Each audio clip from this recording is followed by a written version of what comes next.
நதியிலே விழுந்த இலையென உனது பயணங்கள் தொடர்ந்து போகட்டும்.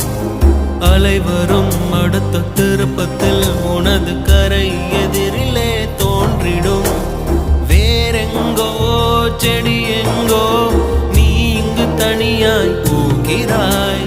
வழி தவறி வீட்டில் வந்த பறவையை போலவே பார்க்கிறாய். நீ கடவுள் எழுதி வைத்த மண்ணில் வந்த ஒரு கவிதையடா.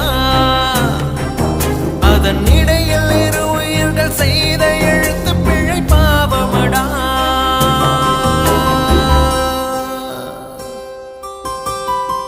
ஆராரோ பாட இங்கு தாயும் இல்லை. உனை அள்ளி செல்லம் கொஞ்சம் யாரும் இல்லை. நீ மண்ணில் வந்து